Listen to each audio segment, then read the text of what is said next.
नमस्कार, आप देख रहे हैं बीबीसी राजस्थान और मैं हूं आपके साथ निखिल। स्वागत है आपका हमारे स्पेशल मिड डे बुलेटिन में। यहां मिलेंगी आपको दोपहर तक की प्रदेश की हर बड़ी खबर। मिड डे बुलेटिन में अब तक की बड़ी खबरों पर एक नजर डालते हैं, क्या है आज खास। ऑपरेशन चक्रव्यूह में प्रतापगढ़ पुलिस को बड़ी सफलता। मुठभेड़ के बाद 50,000 का इनामी तस्कर शाहरुख उर्फ टोनी गिरफ्तार। प्रतापगढ़ में आमली खेड़ा घाटी के पास कार हादसा, बिजली विभाग के लाइनमैन की मौत, 2 अन्य कर्मचारी घायल। केशव बस्ती में विराट हिंदू सम्मेलन का पोस्टर विमोचन। भीलवाड़ा में भारत माता के जयकारों से गूंजा वातावरण। भीलवाड़ा में बजरंग दल द्वारा कबड्डी प्रतियोगिता का शुभारंभ, युवाओं को बलवान बनाने का किया आह्वान। रुदावल के बहरावली गांव में स्कूल एवं नंद घर में भरा पानी, भरतपुर जिले का है मामला, विद्यार्थियों को हो रही परेशानी। बहुजन समाज पार्टी की राष्ट्रीय अध्यक्ष का 70वां जन्मदिन मनाया गया। जालौर के बागोड़ा में हुआ जन कल्याणकारी दिवस कार्यक्रम। मोहन कॉलोनी में विराट हिंदू सम्मेलन की तैयारियां जोरों पर, 23 को निकलेगी विशाल वाहन रैली, 24 को होगा भव्य कार्यक्रम। आयोजन की तैयारी को दिया जा रहा है अंतिम रूप। पानीवाला गढ़ा में 5 दिवसीय SUPW शिविर का समापन, विद्यार्थियों ने सृजनात्मक कार्यों से दिखाया उत्साह। लोहारिया में 2 दिवसीय विधान का हुआ आयोजन, भक्ति और पुण्य के संगम में उमड़े जैन समाज के लोग। ये थी आज की बड़ी खबरें, अब खबरों को देखते हैं विस्तार से। ऑपरेशन चक्रव्यूह के तहत प्रतापगढ़ जिला स्पेशल टीम एवं पुलिस थाना अरनोद ने बड़ी कार्रवाई करते हुए मुठभेड़ के बाद 50,000 रुपए के इनामी मोस्ट वांटेड तस्कर शाहरुख उर्फ टोनी को गिरफ्तार किया है। आरोपी बीते 4 वर्षों से फरार चल रहा था और उसके विरुद्ध प्रतापगढ़ जिले सहित रतलाम में कुल 8 से अधिक गंभीर प्रकरण दर्ज हैं। आरोपी की निशानदेही पर एक अवैध पिस्टल, 6 जिंदा कारतूस एवं एक मोटरसाइकिल बरामद की गई है। पुलिस के अनुसार 16 जनवरी को मुखबिर से सूचना मिली कि 50,000 का इनामी तस्कर शाहरुख उर्फ टोनी अपने गांव देवल्दी स्थित फार्म हाउस पर आया हुआ था। सूचना पर थाना अरनोद पुलिस द्वारा चारों ओर से घेराबंदी कर दबिश दी गई। पुलिस टीम को देखकर आरोपी अपने साथी जेरी उर्फ सारिक के साथ स्पोर्ट्स बाइक से कच्चे रास्तों के जरिए फरार होने लगा। घेराबंदी के दौरान आरोपी ने पुलिस पर पिस्टल तान दी और भागते समय फायरिंग कर दी। पुलिस ने आत्मरक्षा में जवाबी फायरिंग की। करीब 2 किलोमीटर तक पीछा करने के दौरान आरोपी निर्माणाधीन पावर हाउस के पीछे एक बरसाती नाले में कूद गया, जहां पत्थरों से टकराने के कारण उसके दोनों पैरों में चोट आई। इसके बाद पुलिस ने उसे मौके पर ही दबोच लिया। आरोपी का दूसरा साथी मौके का फायदा उठाकर फरार हो गया, जिसकी तलाश जारी है। फायरिंग की सूचना पर DST, QRT सहित आसपास के थानों से अतिरिक्त पुलिस जाब्ता मौके पर पहुंचा और संभावित ठिकानों पर सघन सर्च अभियान चलाया गया। पुलिस जांच में सामने आया है कि शाहरुख उर्फ टोनी मादक पदार्थों की तस्करी और अवैध हथियारों की सप्लाई में लंबे समय से सक्रिय था। वह NDPS एक्ट, आर्म्स एक्ट तथा पुलिस पर जानलेवा हमलों से जुड़े कई मामलों से वांछित था। आरोपी के खिलाफ हाल ही में 16 जनवरी को भी पुलिस पर फायरिंग करने का नया प्रकरण दर्ज किया गया है।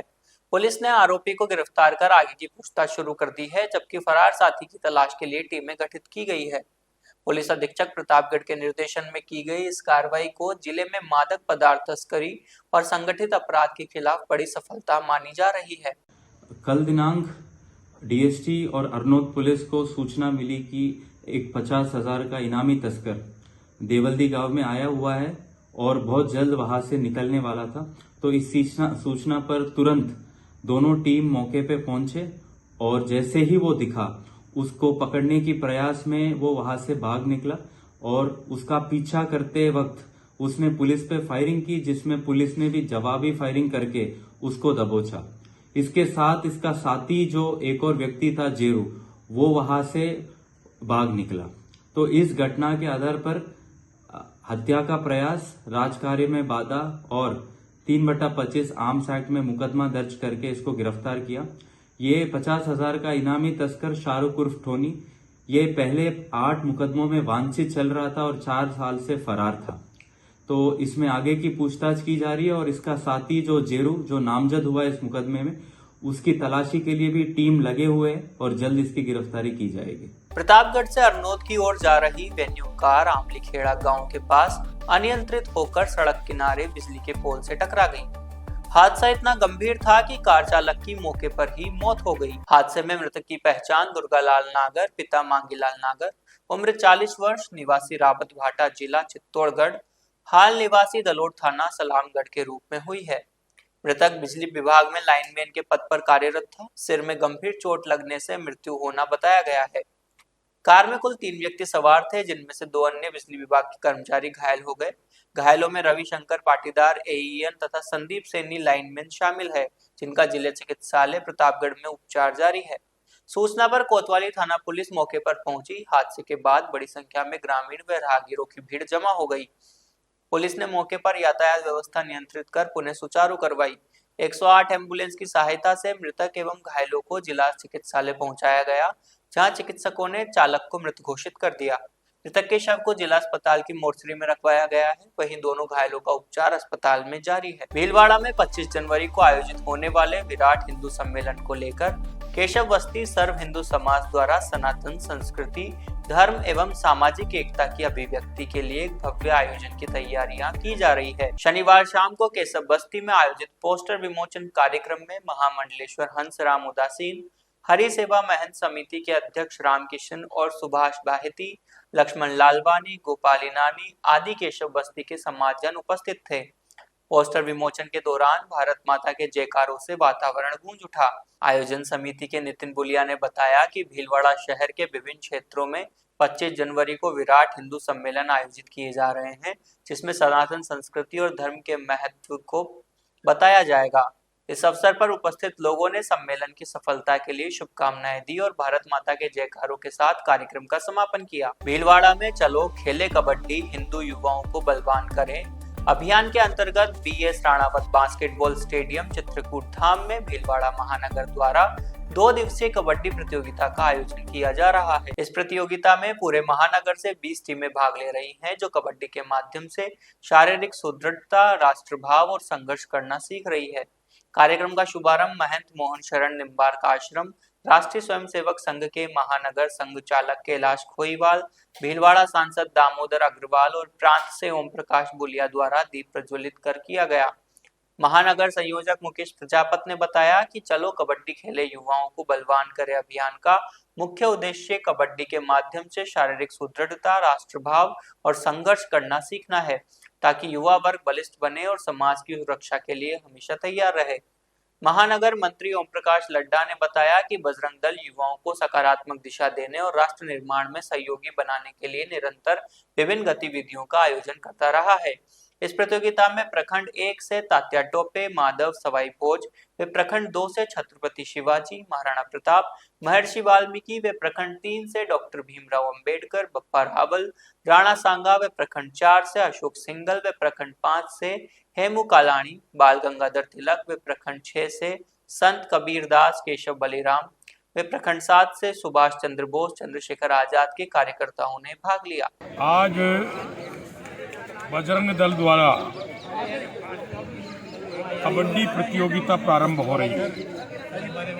यह कार्यक्रम स्वामी विवेकानंद जी की जन्म जयंती 12 जनवरी से प्रारंभ हुआ।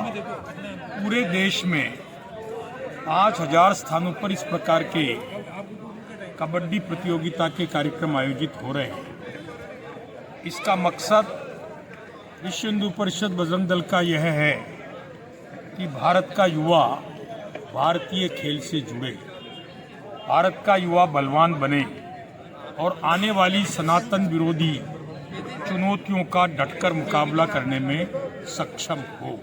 मैं आज के इस उद्घाटन कार्यक्रम पर इस प्रतियोगिता की सफलता की कामना करता हूँ। बहुत दिव्य आयोजन ये है हमारे युवाओं के लिए और बजरंग दल और विश्व हिंदू परिषद के द्वारा ये सुंदर प्रतियोगिता, कबड्डी प्रतियोगिता जो भारतीय परंपरा का प्राचीन खेल है और इसके लिए ये खेल के लिए सभी में प्रचार हो और सब ये खेल खेले हमें स्वस्थ रहने की। इसमें जीव स्वस्थ रहता है, व्यक्ति स्वस्थ रहता है इस खेल से।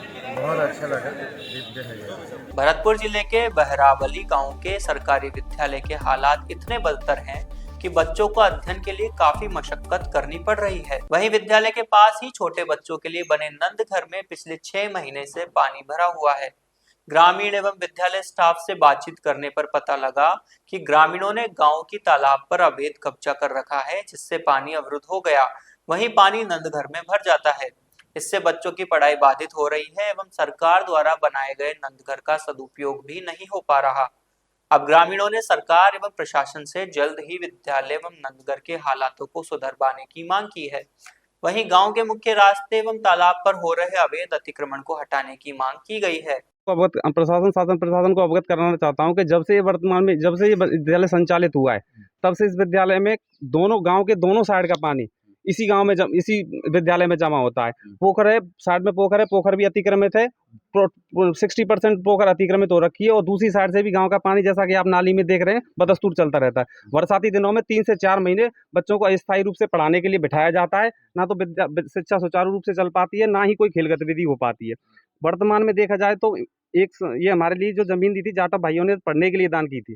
साइडों में से यहाँ पे चारों जगह से क्या है, अतिक्रमण हो रखा है और साइड में पोखर पे भी पूरा अतिक्रमण हो रखा है, जिससे पोखर का पानी ऊपर होके नीचे स्कूल में बढ़ जाता है।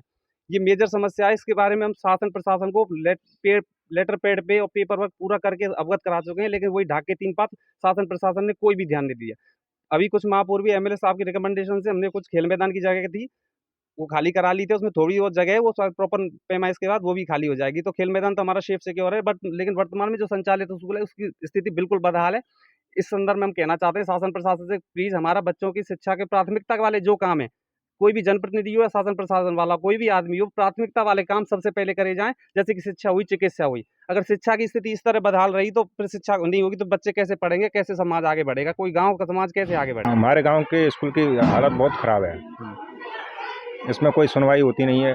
कई बार तो इसमें पैमाश भी हो गई है। क्या वजह है इतना पानी भरने की? इसमें गांव वाले सुनवाई नहीं करते हैं और ना ही प्रशासन करता है। क्या अतिक्रमण कर रखा है लोगों ने? ये 5 बीघे इसका रकबा है स्कूल का, उसमें भी सारा अतिक्रमण कर रखा है। इसमें घूरे बटोरे डरे हैं। इसमें पोखर भी है, वो भी कर रखी है। यहाँ पर गांव वालों ने भी अतिक्रमण कर रखा है। कई बार नाव भी आई हुई यहाँ पर। एसडीएम साहब, पंचायत सरपंच साहब भी आए थे। बच्चे क्या करते हैं फिर पानी की हालत में, कहाँ पढ़ते हैं? पानी की हालत में गांव में व्यवस्था करते हैं। जैसे कि हमारे रूम, कई कमरे खाली रहते हैं, हमारे कई रहने का मकान है वो भी खाली रहता है। कब से भरा हुआ है पानी? पानी ये पोखर है, गांव से नाली नकुलों का आता है। ये पानी का निकास नहीं है कहीं के लिए, विद्यालय में जमा हो जाता है पानी और इसमें गंदा पानी, कीचड़ वगैरह सब। कितनी दूर से जाकर अतिक्रमण कर रखा? कितने जगह में अतिक्रमण है पोखर? ये पहले पोखर नाप कराई थी, नाप करके चले गई। और एसडीएम साहब आए थे, तो हमारे ग्राम पंचायत के सरपंच साहब भी आए थे, सब अंकित करके चले गए कि हाँ करके, लेकिन कार्य कोई नहीं किया उन्होंने। Bahujan Samaj party zone number 4 Udaipur Jalore के तत्वाधान में पार्टी की राष्ट्रीय अध्यक्ष एवं उत्तर प्रदेश की पूर्व मुख्यमंत्री मायावती के 70वें जन्म दिवस को जन कल्याणकारी दिवस के रूप में बागोड़ा में मनाया गया। उदयपुर के जिला प्रभारी सुरेश कुमार मेघवाल ने बताया कि इस अवसर पर उदयपुर सहित विभिन्न जिलों से सैकड़ों कार्यकर्ताओं ने भाग लिया। कार्यक्रम के मुख्य अतिथि advocate Jagdish Chandra Pal state zone प्रभारी रहे। विशिष्ट अतिथि के रूप में हनुमान सहाय जगरवाल, एडवोकेट अमर सिंह बंसीवाल, एडवोकेट सुखराम बोस, चंद्र प्रकाश खटीक सहित अनेक वरिष्ठ पदाधिकारी उपस्थित रहे। कार्यक्रम में नन्ही छात्रा मनीषा एवं दिवांश द्वारा राजस्थानी गीतों पर प्रस्तुति दी गई। वहीं जादूगर सम्राट अमर ने अंधविश्वास उन्मूलन, शिक्षा को बढ़ावा एवं नशा मुक्ति पर आधारित संदेश देते हुए अपनी रंगारंग जादू प्रस्तुतियां दी। मुख्य अतिथि एडवोकेट जगदीश चंद्रपाल ने अपने संबोधन में कहा कि बहन कुमारी मायावती देश के दबे कुचले, शोषित एवं वंचित समाज को मान सम्मान दिलाने के लिए निरंतर संघर्षरत है और राजस्थान में वर्ष 2028 में बहुजन समाज पार्टी की सरकार बनेगी। सर्व सनातन समाज की ओर से आगामी 24 जनवरी को मोहन कॉलोनी, माही कॉलोनी, सिविल लाइन में वैष्णव कॉलोनी का विराट हिंदू सम्मेलन आयोजित किया जाएगा। यह आयोजन मोहन कॉलोनी गली नंबर 4 में होगा। इससे एक दिन पूर्व 23 जनवरी को शाम 6 बजे से भव्य वाहन रैली का आयोजन भी किया जाएगा। इसमें सैकड़ों की संख्या में माताएं, बहनें व युवा शामिल होंगे। आयोजन को लेकर तैयारियां जोरों पर चल रही है। इसको लेकर जगह जगह आयोजन के बैनर लगाए जा रहे हैं। साथ ही सभी सनातनी घरों में भगवा झंडा फहरा रहे हैं। तैयारी को अंतिम रूप देने के लिए शनिवार रात मोहन कॉलोनी स्थित नाथ जी की टेकरी पर सर्व सनातन समाज की बैठक का आयोजन भी किया गया। इसमें विभिन्न व्यवस्थाओं को अंतिम रूप दिया गया। कार्यक्रम के संयोजक सुबोध मालोत ने बताया कि घर घर पीले चावल व निमंत्रण पत्र देकर सभी को आमंत्रित किया जाएगा। इसके साथ ही हर घर पर भगवा ध्वज लहराए जाएंगे। मुख्य आयोजन में महिलाओं व बच्चों के सांस्कृतिक कार्यक्रम होंगे। साथ ही संगीतमय हनुमान चालीसा का पाठ भी किया जाएगा। इस अवसर पर कई संतों और राष्ट्रीय स्वयंसेवक संघ के प्रमुख पदाधिकारियों के संबोधन भी होंगे। यह आयोजन आपसी समरसता, हिंदू एकता व सामाजिक संगठन को मजबूत करने के साथ ही पंच प्रण को पूरा करने के संकल्प को लेकर किया जा रहा है। बैठक में आयोजन समिति के अध्यक्ष भारत भूषण गांधी, संरक्षक नगेंद्र दोषी चावलवाला, उपाध्यक्ष कल्पेश नेमा, पालक डॉक्टर अमित चौधरी, प्रद्युम्न त्रिवेदी, वीरेंद्र दोषी, डॉक्टर संतोष, लोकेश शुक्ला सहित कई लोगों ने अपने सुझाव दिए और कार्यक्रम को विस्तृत और भव्य बनाने का आह्वान किया। इसके साथ ही कार्यक्रम को लेकर गठित विभिन्न टोलियों द्वारा अपने अनुभव साझा किए गए और सुझाव भी दिए गए। बांसवाड़ा जिले के राजकीय उच्च माध्यमिक विद्यालय पानीवाला गढ़ा में 5 दिवसीय SUPW शिविर का समापन किया गया। इसमें रेणु त्यागी के निर्देशन में स्टाफ साथियों के सहयोग से विद्यार्थियों ने बाम, अमृतधारा, झाड़ू, रजिस्टर, डोरमेट बनाए। विद्यार्थियों ने जड़ी बूटियों के उपयोग, आंवले, कच्ची हल्दी के दैनिक जीवन में उपयोग बताए और एक स्टॉल लगाई। प्रीति त्रिवेदी प्रधानाचार्य ने सभी का स्वागत किया और CBO ने निरीक्षण कर सम्मान प्रदान किया। कार्यक्रम में विद्यार्थियों के सृजनात्मक कार्यों के लिए CBO द्वारा स्टाफ की सराहना की गई। सभी स्टाफ अमृता सिंह, पंकज मोड़, बलदेव नीनामा, रेणु पाठक आदि का विशेष योगदान रहा। कार्यक्रम का संचालन अशोक शर्मा ने किया। इस अवसर पर साथी विद्यालय के बालक बालिकाओं को मीठा भोजन करवाया गया। विद्यार्थियों ने अपने सृजनात्मक कार्यों से उत्साह दिखाया और जड़ी बूटियों के उपयोग के बारे में जानकारी प्राप्त की। बांसवाड़ा जिले के लोहारिया नगर में मुनि समृद्ध सागर महाराज एवं गणिनी आर्यिका विज्ञानमती माताजी सत्संग के सानिध्य में भगवान पार्श्वनाथ जिनालय में 16 करण विधान का आयोजन किया गया। शनिवार को कुंडलपुर बड़े बाबा आदिनाथ मोक्ष कल्याण विधान पंडित रोचक शास्त्री परतापुर के द्वारा समापन कराई गई। समाज प्रवक्ता अल्पेश कलावत ने बताया कि इस 2 दिवसीय विधान में नगर के श्रद्धालुओं ने भरपूर धार्मिक भक्ति और आनंद को प्राप्त किया, जिससे पुण्य बल प्रबल बना। आसपास के शहर खांदू कॉलोनी, बांसवाड़ा, परतापुर आदि नगरों से भी भक्तों ने इस 2 दिवसीय विधान का लाभ प्राप्त किया। आर्यिका विज्ञानमती माताजी द्वारा धर्म में विधान के महत्व को बताया गया। माताजी सत्संग के द्वारा सभी धार्मिक श्रद्धालुओं को समझाया कि जीवन में मनुष्य का समय एक जैसा नहीं रहता, कभी सुख तो कभी दुख, यह कालचक्र आता रहता है, उससे डरना नहीं चाहिए। जो मनुष्य किसी भी समय में प्रभु के समीप और भक्ति में लगा रहेगा, वही जीवन के वास्तविक आनंद की प्राप्ति करेगा। समाज अध्यक्ष राजमल नायक और महामंत्री नलिन गनोड़िया ने बताया कि इस 2 दिवसीय विधान में छोटे बच्चों से लेकर वृद्ध लोगों ने भाग लिया। इसमें मंगल कलश, पूजन सामग्री, अखंड ज्योत, पंचमेरु कलश, 16 स्वप्न, 8 प्रतिहार, मोक्ष कल्याण निर्वाण लड्डू आदि क्रियाएं की गई। तो ये थी दोपहर तक की बड़ी खबरें। दिन भर की खबरों को देखने के लिए देखिए हर रात 8 बजे हमारा बुलेटिन बांसवाड़ा पत्रिका और प्रदेश की हर बड़ी खबर के लिए रात 9 बजे प्राइम टाइम एट 9। और ऐसे ही तमाम खबरों को देखने के लिए बने रहें हमारे साथ और सब्सक्राइब व फॉलो करें हमारे YouTube व Instagram चैनल BBC राजस्थान को।